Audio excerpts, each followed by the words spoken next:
Have you ever found yourself staring at a task that you know absolutely know should only take you an hour?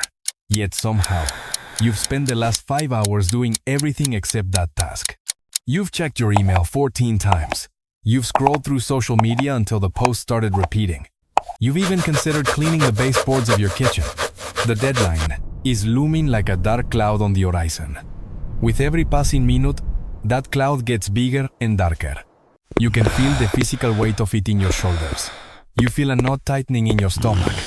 And through it all, there is that loud, critical voice in the back of your head. It's calling you names. It's knowing you're irresponsible. It's telling you that you'll never succeed because you just can't seem to get your act together. It feels like a character flaw, doesn't it?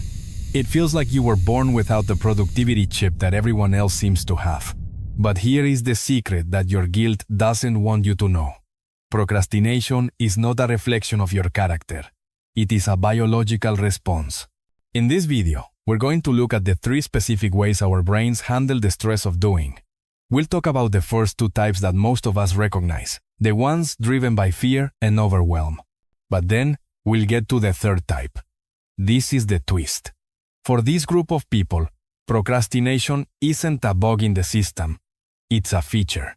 It's a specialized way of operating that actually taps into a hidden reservoir of power. If you've always felt like you only work well when the house is figuratively on fire, you might be a type 3.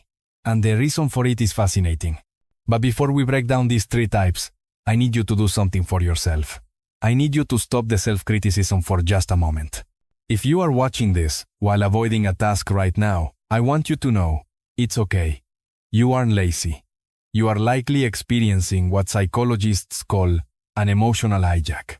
Your brain has detected a threat, and it has successfully moved you away from that threat to keep you safe.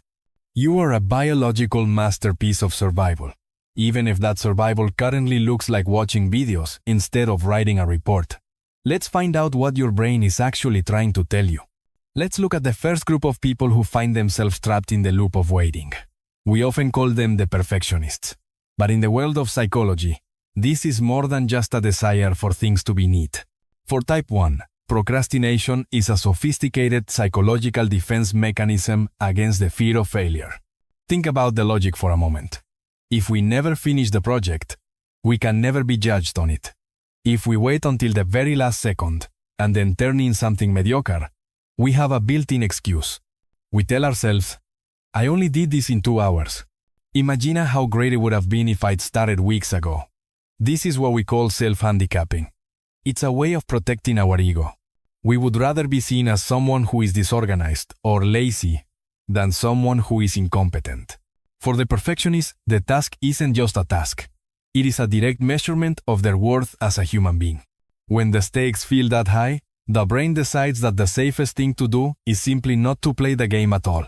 We stay in the planning phase forever, because in the planning phase, the project is still perfect. Then we have type 2, the overwhelmed. If the first group is paralyzed by the quality of the work, this group is paralyzed by the sheer volume of it. To understand this type, we have to look at the biology of the brain. When we look at a massive to-do list or a complex project, the prefrontal cortex, the logical planning part of our brain, tries to make sense of it. But if the task feels too big, the amygdala kicks in. The amygdala is the brain's ancient alarm system. Its job is to detect predators. Thousands of years ago, it looked for tigers in the grass. Today, it looks at a messy tax return or a 20-page research paper and reacts the exact same way. It sees a threat. When the amygdala is triggered, it floods our system with cortisol, the stress hormone. This creates a state of emotional dysregulation. We aren't choosing to ignore the work. Our body is physically in a state of freeze.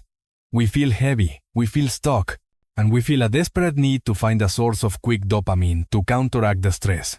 This is why we suddenly find ourselves watching 3 hours of oddly satisfying videos. It's not a lack of willpower. It's a biological attempt to lower our heart rate and escape the tigers sitting on our desk. We are simply trying to survive the afternoon. But now, we reach the most misunderstood group of all. Type 3. We call them the pressure performers. If you belong to this group, you've likely spent your entire life feeling guilty because you simply cannot start a project until the very last second. You've watched the Type 1s worry about perfection, and the Type 2s get buried under the weight of the work. But your experience is different. You feel nothing until the clock starts ticking down to the final few hours. Then, suddenly, something inside you clicks. Where most people would experience a total breakdown, you experience a strange, crystalline clarity. Your brain, which felt like it was stuck in a thick fog all week, suddenly turns into a high-powered supercomputer. You can write 10 pages in 2 hours. You can solve complex problems that baffle you for days. You work with a speed and precision that feels almost superhuman. This isn't a fluke. It is a very specific biological strategy. Psychologists have found that some individuals have what we might call a high stimulation threshold. In simple terms, your brain is actually understimulated by normal, everyday tasks. For you, a deadline that is 2 weeks away provides zero biological motivation. Your brain simply doesn't produce the necessary neurotransmitters like dopamine and noradrenaline to get the engine started. You aren't lazy. You are waiting for the fuel. Procrastination, for Type 3, is a way of intentionally creating a crisis. You wait until the situation is life or death, in a professional sense, because that is the only way to trigger a massive surge of adrenaline. This surge acts like a key turning in a lock. It bypasses all the distractions and the boredom, and it pushes you directly into a state of hyper-focus. This is actually a powerful survival instinct. In the ancient world, while others might have panicked in an emergency, you are the person whose brain would stay calm and sharp when the stakes were at their highest. You aren't a broken worker. You are a specialized responder. You don't operate on a slow, steady burn. You are a lightning bolt. You don't need better time management. You need to understand that your brain is designed to thrive under pressure.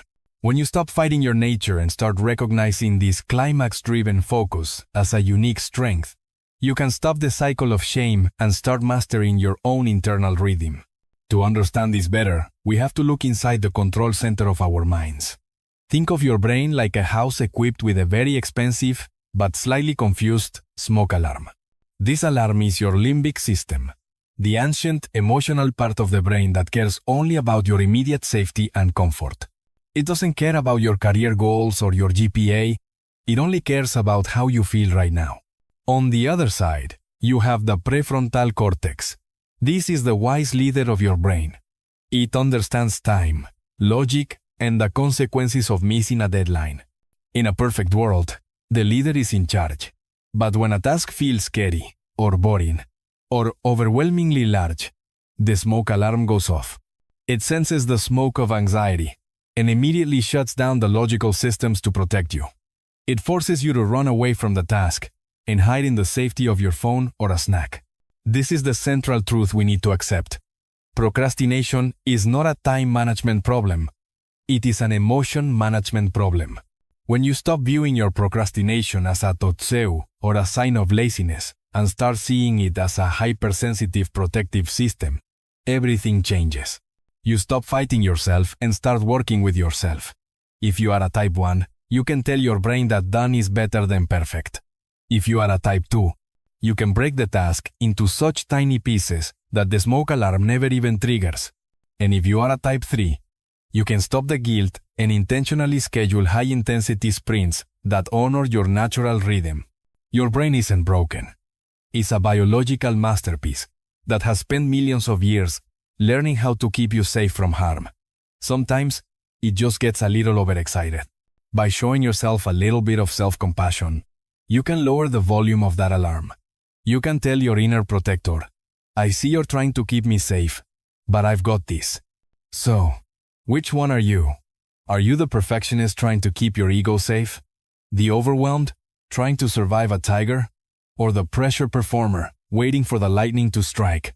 Take a breath. Forgive yourself for the lost hours of today. And remember that tomorrow is a new opportunity to lead with your heart and your head in harmony. You aren't falling behind. You are just learning how to drive your own complex, beautiful mind.